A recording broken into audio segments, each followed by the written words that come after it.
everyone. Welcome to Inductive Conversations. My name is Joanna Cortez, and I will be the host for today's episode, which is all about the Ignition Community Conference, or ICC. We're going to talk a little bit about the behind the scenes of kind of how and why we put the conference on, and we'll also dive into what to expect from it this year in 2022.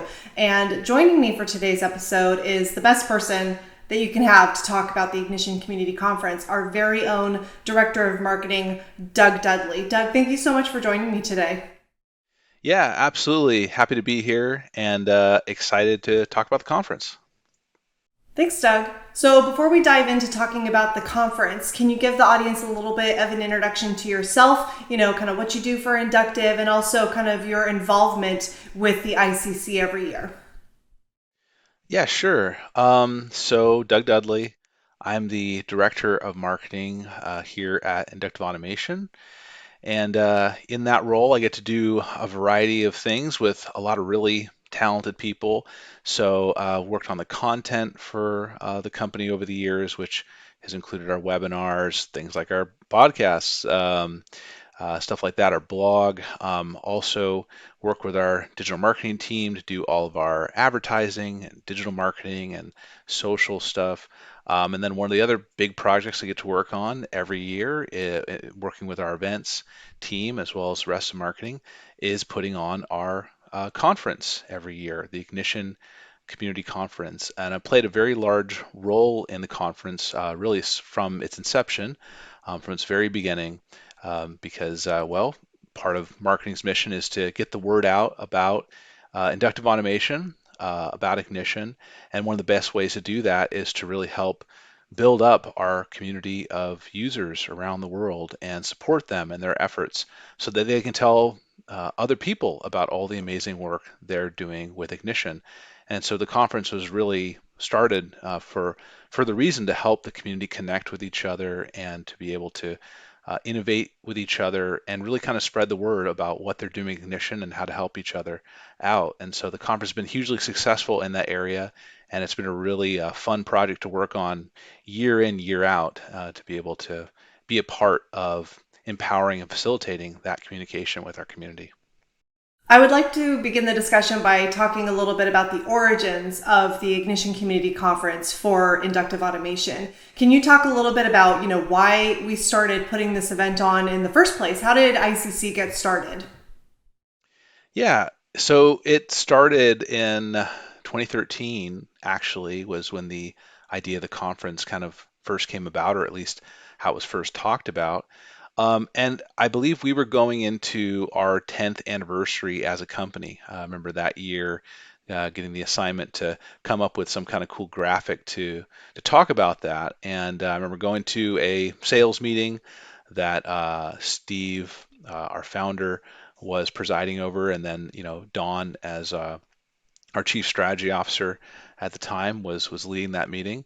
And I remember both Don and Steve talking about, well, for our 10th year here, we think it'd be a really good idea to do a conference to get all of our Ignition users together. And that was the first time I remember hearing about the conference. And I remember being excited, but also pretty nervous and a little intimidated because we had a company never put a conference on like that before. Don Pearson, our chief strategy officer, in early in his career, had done many, many conferences with other organizations he had worked for, and so we really leaned on his experience there. I remember having many conversations with him, especially that first year, about how we would pull it off, and he really led the effort there to mobilize the company and many members of our community to get that done. But I remember being excited because it was a new project, and I had never had really the opportunity at that point to have met very many people who were members of our community. I had been to a training class, and in that training class, I had run into a few of our customers that were also learning ignition, but that's about as much exposure I'd had at the time. I had only been with the company for a short time at that point. It was within my first year or so of employment with the company.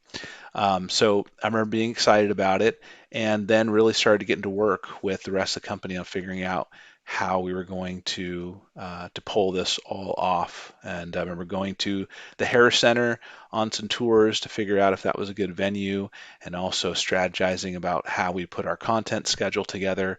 And there was just a lot of logistics, but we all worked together to really get it going. And that first year, I remember being a little bit nervous about how many people would show up and how it would go. But we actually had a really good turnout that first year. I think we had about 250 people showed up, which now at the time, because we've had many more people show up to the conference since then, but that number was pretty darn impressive for our first year doing it, and we really didn't know what to expect. And it was really awesome to see everyone come together at that first conference. I remember being really nervous and also really excited, and the payoff to it, and being able to see everyone together and hear from them and put names to faces. That was really, in my mind, and I think in a larger sense, as far as the company, I think that was really when we started understanding, who the community was, or who the members of our community was, and it became a very, very real thing for us. And I think that really had a large impact on the company and how we've moved forward with the conference, and with our products, and with how we kind of think about ourselves, and our responsibility to our community base. Our community has also really evolved since then as well. So. There can be a lot of growing pains for a company trying to put on an event like the ICC, especially in those early days in the beginning when we were just trying to figure a lot of it out and didn't really have much experience putting on a giant conference like this. And now, years later, we have even more growing pains trying to figure out how to make it even bigger and better and reach a global audience, and how do we make it remote, and what kind of sessions and workshops and things like that. So just since you have been here from the beginning, since that first conference, what are some things that you would say that inductive automation, or even marketing in general, has learned, over the years as we've been putting on this conference?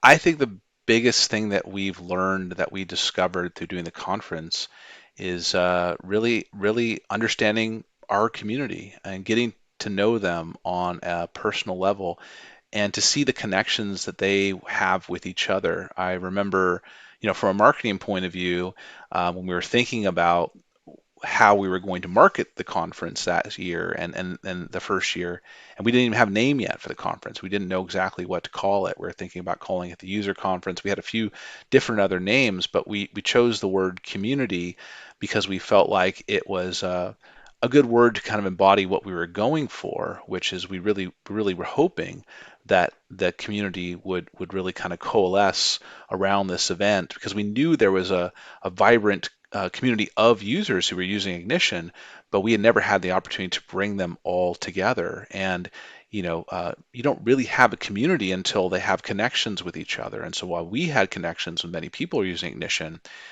those connections with each other hadn't really been formed yet. And bringing people together at the conference for the first time, it was amazing to see those connections starting to get formed. And you had all these different people from around the country and even around the world, many of whom were competitors with each other. Most of the people that came to the community for the first year, and still a large percentage of our customer base, are integrators, and they are oftentimes competing with each other, right, for different sales. But that spirit of kind of camaraderie started to happen almost immediately. And I think a lot of that was just grown around the fact that many people that gravitate to Ignition, especially early on, really gravitated to it and chose it because of the pain points that it solves. And those are pain points that a lot of our audience has in common. And so that kind of builds that fundamental, connection with each other, because there's a similarity of experience there. There's an understanding that they kind of build on, and they're doing a lot of the same things. They're trying to help the industry be better, one customer at a time. Ignition becomes that tool to do that, and we as a company have always strived to support that. And I think our community kind of has picked up on that too. So you have these people from similar roles, similar backgrounds using the same tool, and then they got really interested in how each other was using it. And we saw all these different conversations start up, and people, being amazed by what others were doing and incorporating those ideas into their own projects. And it was kind of cool just to kind of step back and watch it happen and watch these connections be grown. And those connections are really what formed the bonds that became our community. And now, years later, after doing many different conferences, it's kind of like the conference now has become a reunion for a lot of those people because they might only see each other, face to face once a year at the conference. But we see these friendships and these professional connections get renewed and strengthened every year. And I remember, or I've heard the sentiment from many members of our community that even if we didn't do the conference, they would still be trying to get together with other people, other professional members of the community, to renew that friendship and that collaboration, because that's become really important to who they are and what they do. So I think that's probably the biggest thing that we learned, was just that we had a community, and that it was a really strong community. And it was amazing to see the connections they've had with each other. We've learned so much from how they've used Ignition. I know that every year we're surprised with what our community is doing with it, and the boundaries they're pushing with it, and the inventive ways that they're using it. And every conference we come out of it as a company having a really good reflection on that use, and it gives us ideas for how we can continue to grow the platform and how we can continue to facilitate the innovation that they're doing. It kind of holds up a mirror to ourselves every year through the eyes of our community, and allows us to really see, what we're doing and how we're helping and how we can continue to help out more. So that's something we always learn.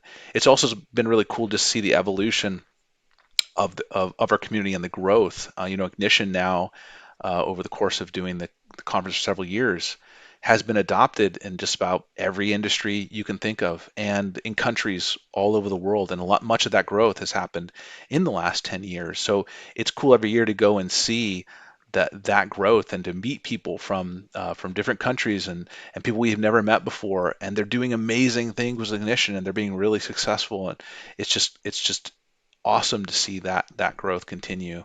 And it's been cool to see our role in that growth, and how we can continue to help it. So those are a few of my big, things that I think we've learned. But it really just is all about, understanding who the community is, the strength of that community, and our position in that community, and how we can continue to help that community to grow. It's kind of the big takeaway that we come away with a conference every single year. Yeah, Doug, I 100% agree with everything that you said about how the Ignition Community Conference has been this incredible way for inductive automation to stay very well connected with our global community. That connection has certainly been a very crucial part of every single ICC that we've had since the beginning up until today.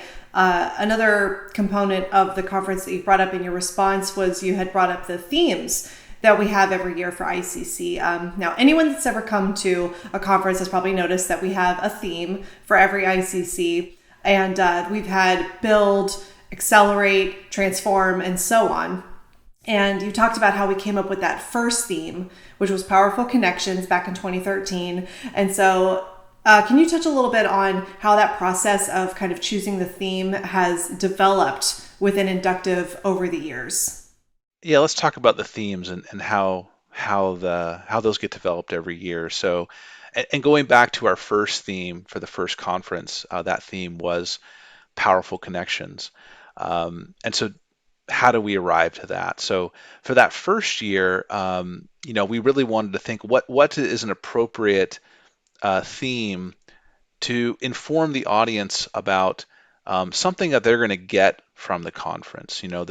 The themes have a couple different purposes. So one of the purposes for the themes is that, every year, in essence, we're putting on the same conference, right? I mean, the real deliverable of the conference is the connections that people make when they come there. But then there's also the knowledge they can learn from each other, and from us as members of the community to share that knowledge on Ignition. And you have the meals, and you have some of the other events and things like that that make up the conference. But in essence, it's the same thing that we're delivering every year. So how do we make that every year feel unique and special and different, like the conference is evolving? And so that's one of the reasons we do the theme from a marketing point of view, is to be able to give each conference its own identity.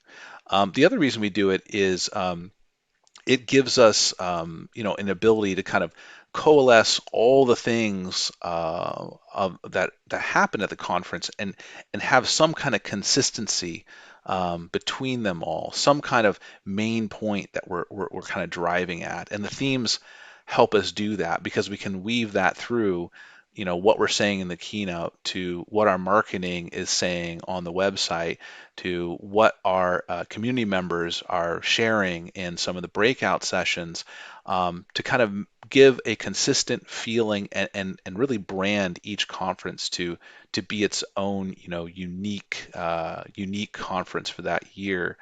But then the other thing we try to do with the theme is we try to have the theme tie into um, what the community is doing at that time, what the company is doing at that time. Try to tap into kind of uh, you know the big movements inside the industry, or inside the company or the community, or all of those, to really make it relevant for that year. So those are kind of the things we think about when we make the theme. And that first year, Powerful Connections, what were we trying to do? It was the first time we were launching a conference.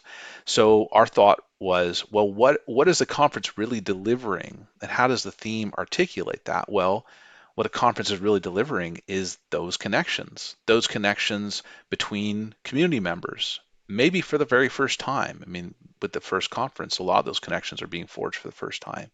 But there's also the connections with our community to us, and many of the people that had used our software at the time had never met us. Right? They'd gone to our website, they downloaded Ignition, they've used it. Maybe they had talked to a sales representative or someone on our support team, but they hadn't really gotten to know us as people in the company. And so we wanted to imply that those connections could be formed too, because we were planning to be there at the conference, right? And then there's also this idea, particularly with the Powerful Connections theme, of Ignition's role as a product in connecting things together, right? Connecting your data to to users, being able to connect that data together to do analytics, get an understanding of what's going on, connecting your people to your processes, right? Ignition fills that role to connect all these various people and processes and programs together, so you can get this great view of what's going on the plant floor, and be able to make it more productive. So we oftentimes go for duality in our themes and dual meanings. And so those were all kind of things we thought about with Powerful Connections, to really be able to articulate what people can expect to get when they came to that first conference, and kind of what Ignition does and can do for them moving forward, making those powerful connections within their own organizations. So it felt like a very appropriate theme for us in that first year.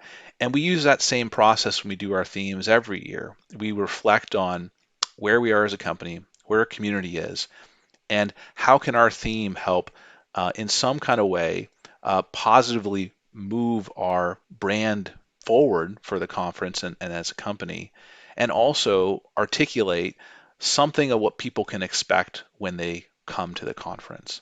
So those are all things we think about when we put our themes together each year. For those of you listening who aren't already aware, this year's theme for 2022 is a little bit different than what we've typically done for the theme for ICC in the past. And so, Doug, why don't you go ahead and tell the listeners what the theme is for this year's conference, and how did we arrive at that for 2022? Yeah, so the theme this year is X, ICCX. And what does the X mean? Well, the X means literally 10, because this is the 10th year of our conference. And we thought that was a nice milestone to talk about because it shows the conference has been around for a little while, shows some of the history of the conference, and it's kind of surprising to us that it's like, wow, this is the 10th conference. We've been doing them for that long. But that was some of the thinking there with why X stood out for us as a theme. Now it's quite a bit different than some of our other themes we've had in the past because we usually have themes that are a little bit more talk a little bit more about the attributes of the conference or what we'd like our community to think about when they're coming into the conference. So X by itself didn't really form a great theme. But we liked the duality of X. We liked that it stood for 10, and we thought when you look visually at an X, it's two lines that intersect each other. And the fact that it's two lines and the relationship with each other is an intersection was also really interesting to us when we thought about the theme. So we started playing with that idea too. And this idea of intersections between people, between ideas, the intersection between IT and OT. If you think about ignition very much connects things together, as we were just talking about. And so ignition, kind of viewing it as an intersection between all these different data that comes together and the people that can access that data and the power that comes from that intersection was very interesting to us. And then as far as the conference and intersections, I mean, it's literally the intersections of people from different industries coming from around the world together in one place. And what happens when that intersection occurs, the kind of innovation that can take place, the kind of collaboration that can take place, and then people then taking those ideas and going back to where they came from and putting those ideas in place for their own system. That was a really interesting idea to us too about and represented the conference. So the additional words we added to X was experience and explore. And we chose two words because we wanted to talk about the dual nature of X and imply that it is these two things that are coming together. And we thought experience and explore were two good words to kind of show that intersection because each one has a little bit of different meaning, but each one is meaningful to the conference. So experience obviously is the experience people can get when they come to the conference, when they can talk to people, when they can find out, how things are going, what ideas are other people having. I'm going to actually be experiencing this session by sitting in it, listening to it, right? And then the explore part of it is just the variety of stuff we'll have at the conference, whether that's different conference topics, it's the different projects that will be showcased, in the Discover Gallery from our user community around the world. It's just the experience of talking with one another, getting to know one another. So we thought both those words accurately described things that were going on at the conference. And we obviously liked that they both started with X, or at least had X at the beginning, because that tied right into our X theme as well. So that was some of the ideas behind the theme this year, the X meaning 10, the X also standing for the intersection between people, ideas, IT, and OT.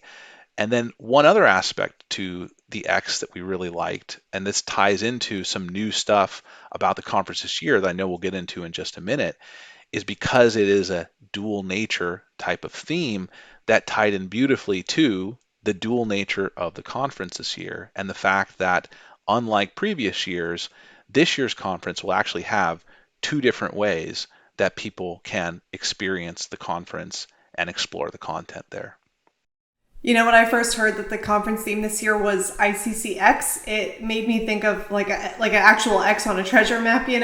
Like we had 2 years where we weren't able to put the conference on at all because of the pandemic, and everybody was just divided doing their own thing. And I thought of iccx like it's right here on the map. It's happening. We're meeting here. Don't miss it. So I thought that also kind of tied in a little bit to the theme, which I love this year. I love that we're doing something a little bit different.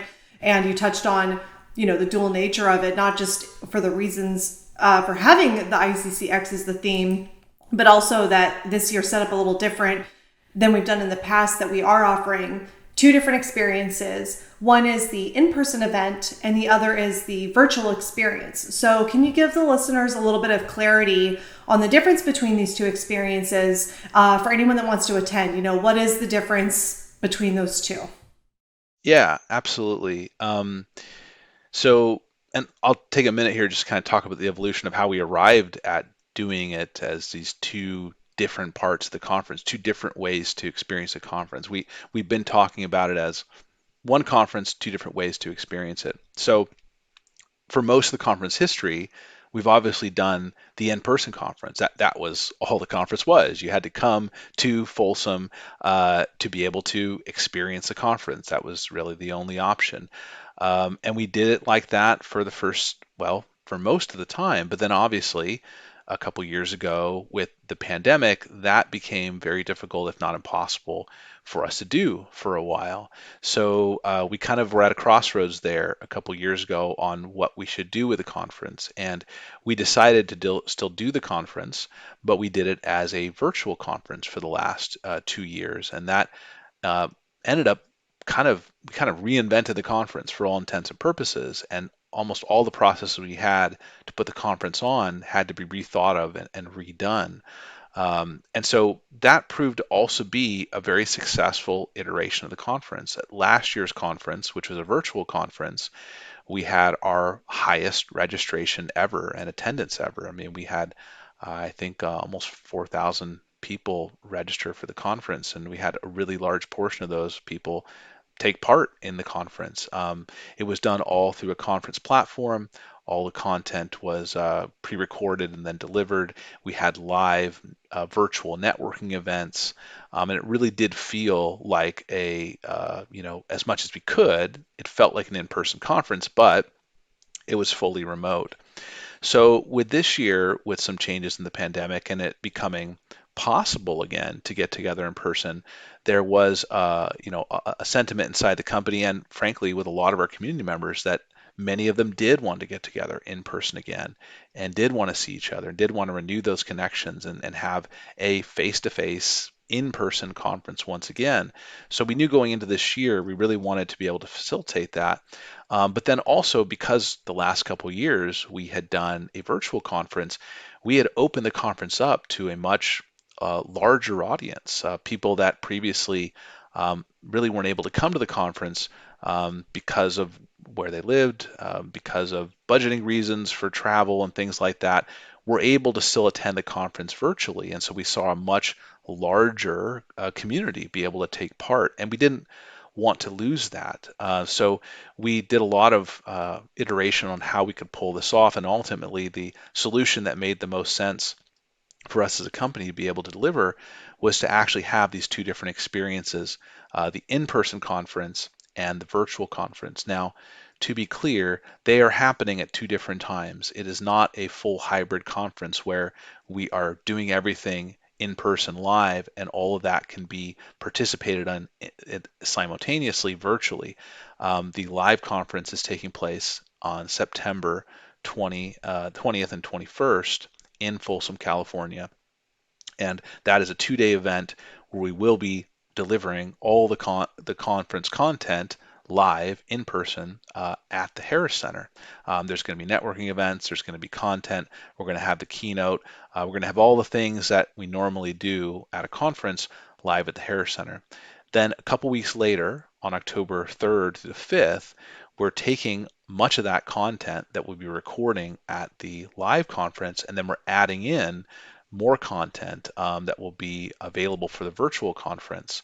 And people will be able to take part in that conference, and that experience of the conference from their own home, from work, on their computer, totally virtually. So we're going to have the keynote. We're going to have the various other sessions that we had at the live conference are also going to be available to watch during the virtual conference. But then we're also doing some additional things. So we're going to be doing virtual workshops. And we did in-person workshops several years ago. This year, those workshops will be virtual and they'll be taking place during the virtual conference. And people will be able to sign up for those and they'll be delivered by our training team. And there'll be these really deep dive intensive workshops where people can get more information and learn more about specific ways to use Ignition. So those will be able to people will be able to sign up for those. They will be an extra charge, but people will be able to sign up to take those during the virtual conference. We also have an entire track of international sessions that will be offered by our distributors, and they will be presenting sessions in their own the language of their region as well as the time zone in their region, so that people around the world can participate in the conference in a language they understand and a time that's convenient for them. So we're going to have a whole track of international sessions that's going to be available during the virtual conference. We're also going to be doing some virtual networking events because even though it's a virtual conference, we don't want to leave networking out of it. And we had some really successful networking events at last year's virtual conference using a platform called Wonder. It's basically an organic chat platform that allows people to organically create groups and have video chats with each other, leave those groups, go into new groups, and just kind of the same dynamic you would have in a live conference where you can mix and mingle and get to know other people. That's what you can do with Wonder as well. So we're going to be hosting several virtual networking events during the course of the conference to allow our virtual attendees to also be able to get to know each other and participate with each other. So those are a few of the additional things that'll be part of the virtual conference. We'll have networking events at the live conference, but they'll be, live in-person networking events. We'll have meals at the in-person conference. There obviously won't be any meals to the virtual conference other than what people can eat at their own home or at their own office place. Haven't figured out how to deliver food virtually to everybody there. But those are some of the difference between the in-person conference. In-person conference will be 2 days, all in person at the Harris Center. All the content will be delivered live. And then the virtual conference, most of the content will be pre-recorded, but staged at certain times during the conference. There's going to be some additional content there, such as workshops, and there will be some virtual networking events.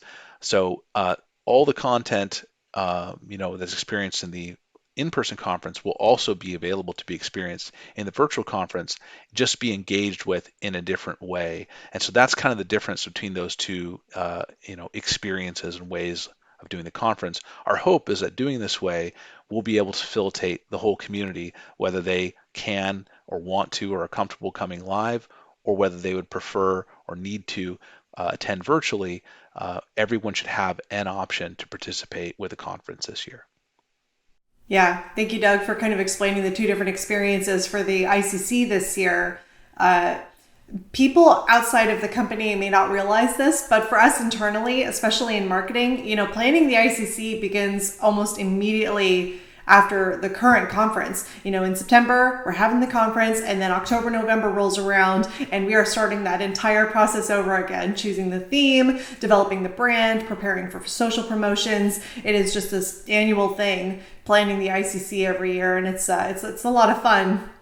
But before we get into the content for this year, are you able to give us a little bit of insight into kind of how we come up with the content for ICC this year, such as the sessions, the workshops, the presentations, the speakers, things like that? Can you touch a little bit on some of the planning and decision making that goes into the content for ICC every year? The content of the conference every year is a really it's a really big undertaking because the main thing people get from the conference, as we talked about before, is that networking, that getting to know each other, making those connections. But what brings everybody there is the content, right? And we want to offer content that's educational for our audience, something that they can practically use, that they can go back to their own companies and put that knowledge into action to better their systems or make improvements, right? So we want it to be educational, we want it to be practical, we want it to be useful, and we want it to be delivered by people who really know what they're talking about, experts in their subject matter. So the way that we do this is we kind of break it off into different segments of our audience that we focused on, or rather, I should say, we have particular tracks, and then we also have experience levels. So some of the tracks focus on development, some focus on enterprise, some focus on technology, and then we have beginner, intermediate, and advanced experience levels. And what our goal for the content is that we have enough content to build out each one of those tracks, and have within each one of those tracks sessions that fit into those three different experience levels. That way, whether you're a beginner to using Ignition or you've been using Ignition for years, there's always some piece of content throughout the conference that interests you, engages you, and educates you to deliver something useful. So that's kind of how when we're building the conference schedule in a large sense, that's what we're kind of looking to do. Now, how we actually do that is the main way we do it is we split it up between inductive automation delivering sessions and our community delivering sessions. And usually that split is about right down the middle, even, 50-50. I think this year we're planning for about 10 inductive automation delivered sessions and about a dozen community delivered sessions. And what that means is the primary speakers for those sessions will be coming from those organizations or community groups. So within our own organization, Inductive Automation, we have several people that are subject matter experts in various areas. Many of these people are folks that our community has grown to know through the conference or through doing webinars or various things like that. So Travis Cox, our co-director of engineering, um, Kevin McCluskey, another co-director of engineering. Both of them have done numerous webinars and have spoken at numerous events for us about how to use Ignition, best practices there. We have members from our training team who many of our users have come to know over the years from coming to training that often deliver sessions for us. Of course, there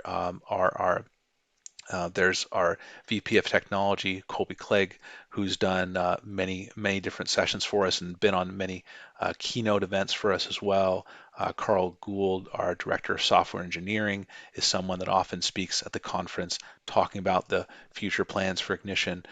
We have many members of the development team who have done sessions as well. So I just named off a few folks there, but we have many people in inductive automation who have done conference content over the years and who plan on doing some this year as well. And we work with them on which topics to present. Of course, always going through that lens of being educational, delivering practical information. We work with them on what the topic's going to be, the description, and the general information that's going to be shared, and then they create and deliver that content. We also work with many different members of our community because we have so many knowledgeable folks out there that are doing amazing things with our customers. So we oftentimes partner with members of our integrator community, other members of the community at large, whether they're part of an end user company. We try to find people in different industries and different disciplines who bring a unique perspective to Ignition and can offer some really great practical tips to our audience for how to utilize Ignition or utilize other technologies that kind of can accompany Ignition to help them do more things. So the rotation of what community members we choose varies every year, and it's oftentimes based upon the topics they're going to present.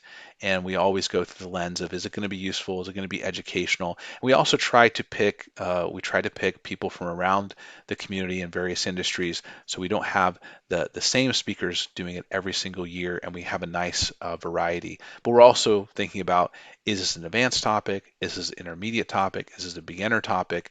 And that's another way we decide. So we get people from around the community every single year that express interest and give us topic ideas, and then we pick which ones we think are going to best be of interest to our audience that year and also tie into the theme and deliver some of what I talked about. And then that's how we kind of build the conference schedule every single year. So.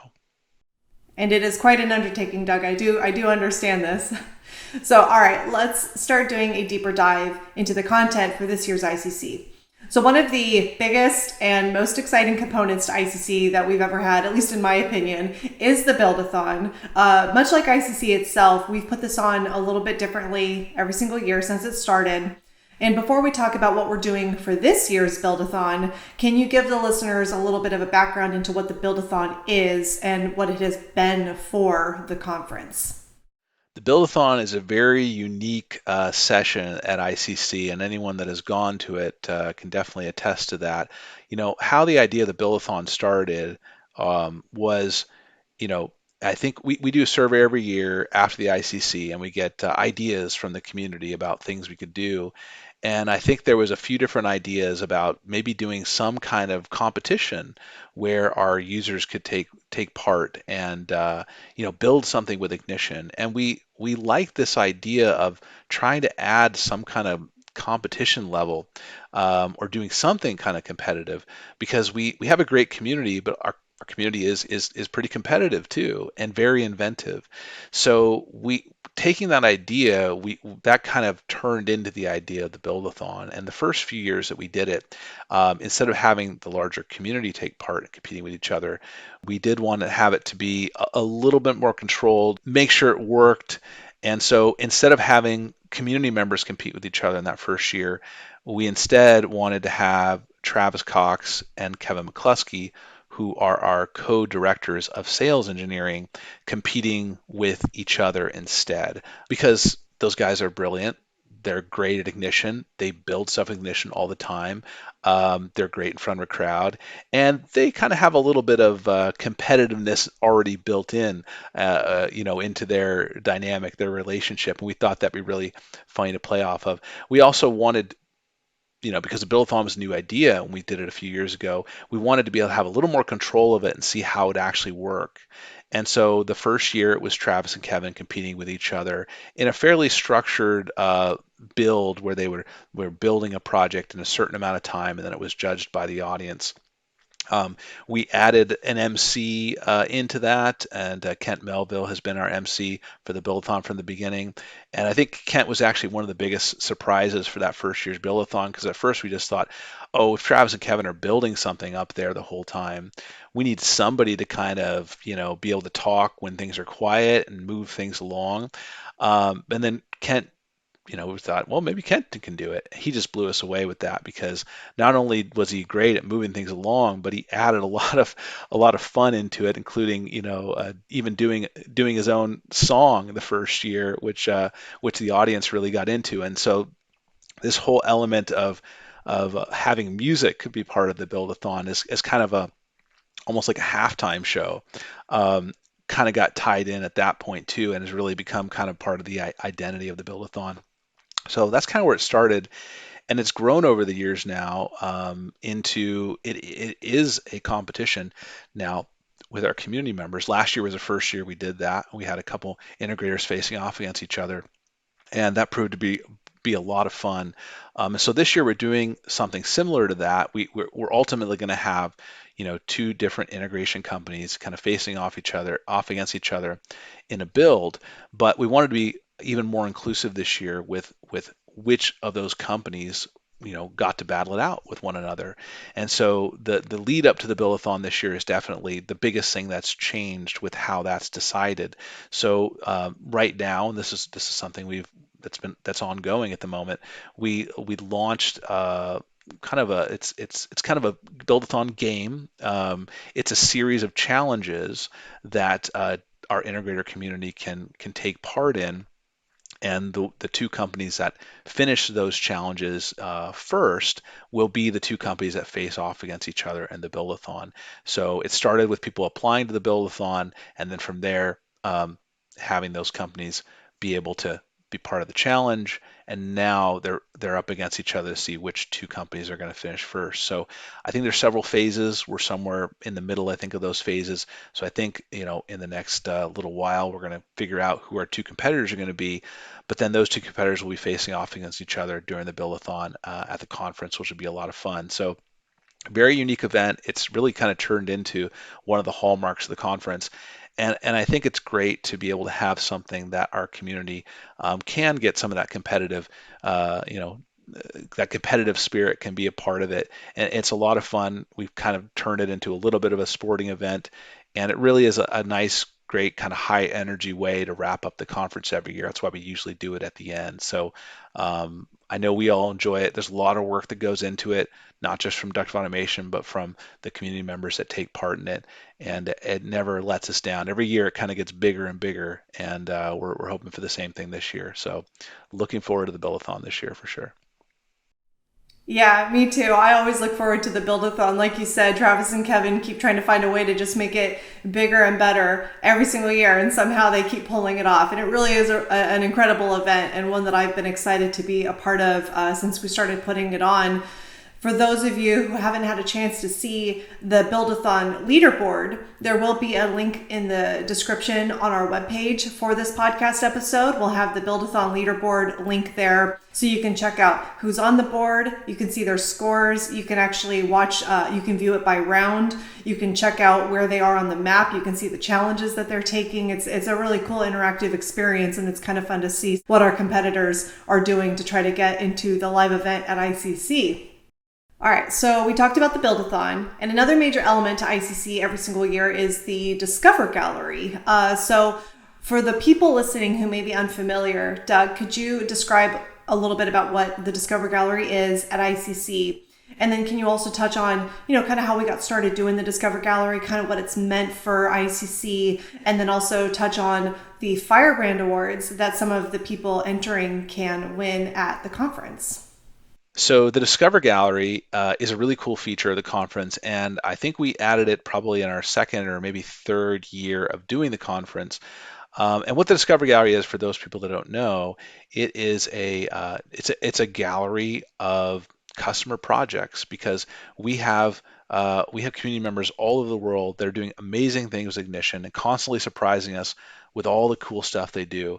And we wanted to have a showcase of that at the conference, because we saw that in that first year of people sharing ideas and talking with one another about what they're doing. And we really wanted to have kind of a platform to really bring that to light and to showcase that work and to highlight some of the amazing work that we're seeing our community do with Ignition.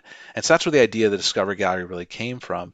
So how it's been delivered has changed a little bit over the years, but in essence, the thing that's really stuck is having these video highlights of individual customer projects, what they're doing with Ignition, how it's helping with their process, showing those screens, talking about the problems it's solving, and really just giving people a good look at what they're doing in Ignition and the amazing things that are happening there, and showing people the actual screen so they can get an idea of what it looks like and how it's being used. So to do that, we ask people to apply pretty early on in the year to submit their projects, and we get a lot of projects every single year that gets looked at. So we have an internal committee that goes through a certain set of criteria to determine which of those projects will make it in the Discover Gallery, and we usually pick about 18 projects for the Discover Gallery every single year, and those are the best 18 from the group of applicants that submitted projects that year. Now, the reason we do 18 is the top 6 of those, and again, this is judged by the criteria that we use to determine which of those projects is the best. The top 6 receive what we call the Firebrand Awards.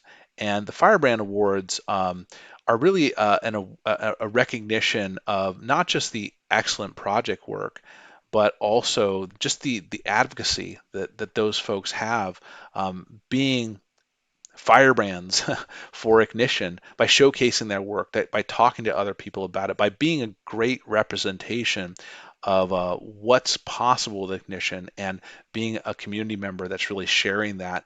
And so that's why they're called Firebrand Awards, because they really kind of acknowledge that it's not just the project work here, but these companies are also great representatives for what Ignition community, who Ignition community members are and what they can accomplish with Ignition.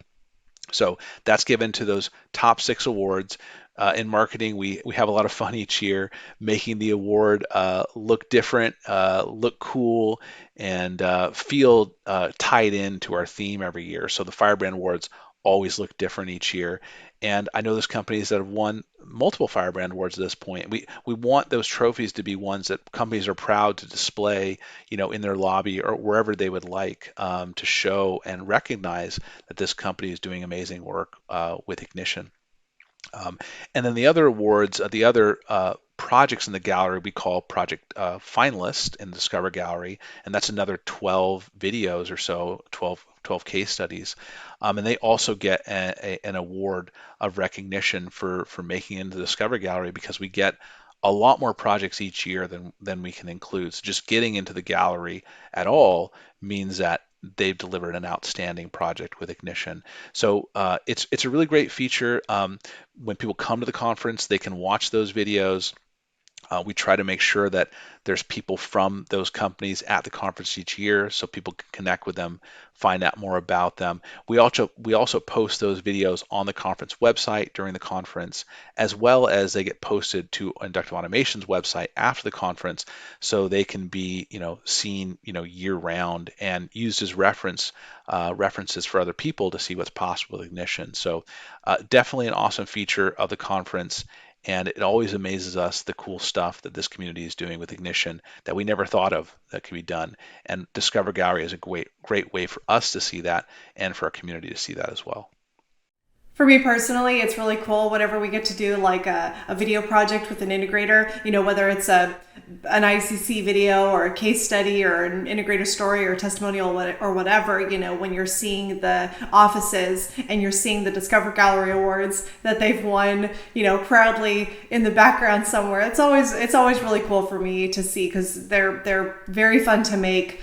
It's great to see that people win them at ICC, and it's also just are really proud of the work that they put in and just being able to watch them grow within the community every single year at ICC is just absolutely stellar, and it's something that makes me excited every single year to see who's going to win. And so on that note, I wanted to ask you a personal question, which is, what do you enjoy the most about ICC? What is your favorite part of it since you've been doing this since the beginning? So my personal favorite part of the conference, and it probably has to do more with my perspective than anything else, is just seeing all of these elements kind of come together. The conference is something that we work on year round, especially in marketing. As soon as one conference is over, the work for the next conference begins.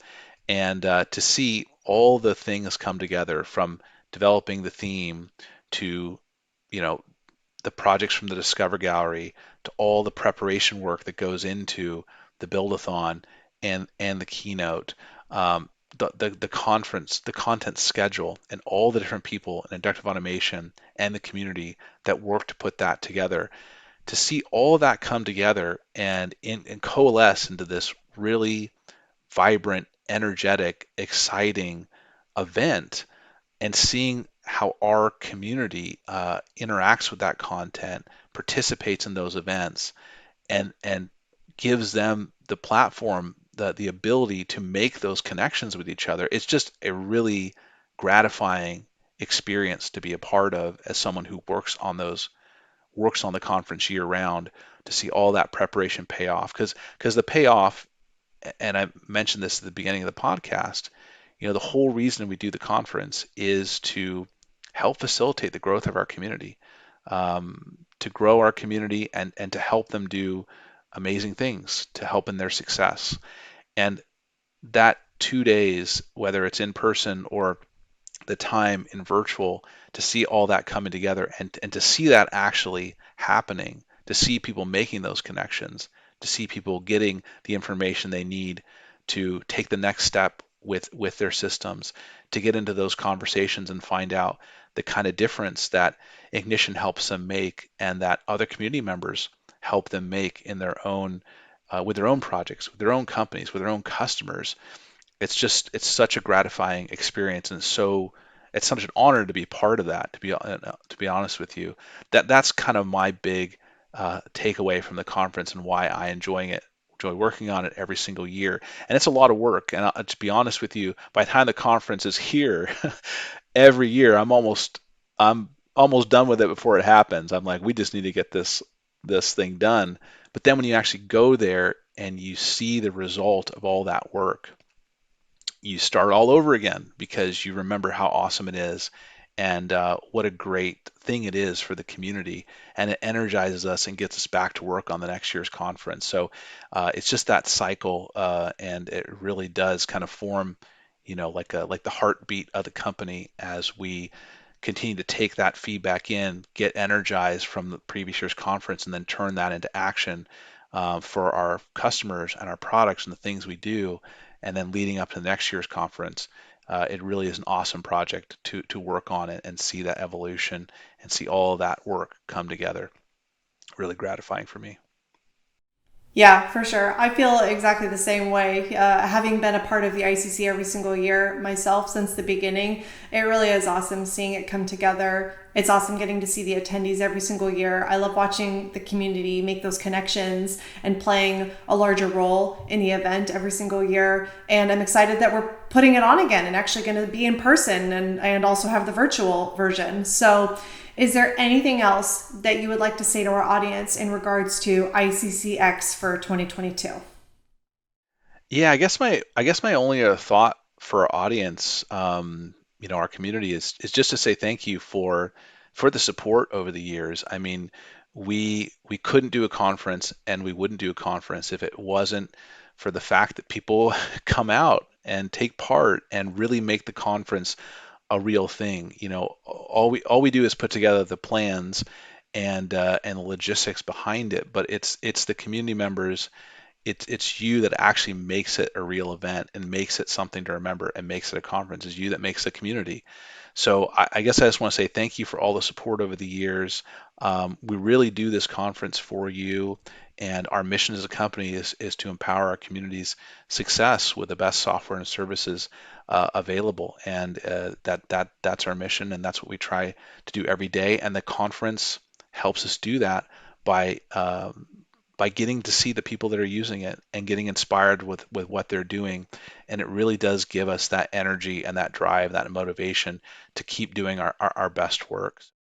Well, Doug, I just want to say thank you so much for, just everything that you do for ICC. I know that you've been heavily involved with it since the very beginning, and you put a lot of work into it, and it's always really an incredible event. And I would also just like to say thank you so much for joining me on today's podcast. I know that you and I are both in marketing, and so we discuss the ICC pretty much every day, all day for, almost a year. So, but it's exciting to get a chance to share it with the audience. And for those of you listening who haven't had an opportunity and you want to attend iccx for 2022, make sure to register. You can register at icc.inductiveautomation.com. It's going to be just absolutely awesome with the two different versions this year, both in person and virtual. So make sure to register, and thank you to everyone for listening. Thank you again, Doug, and hopefully everyone will tune in for the next episode of Inductive Conversations. Bye.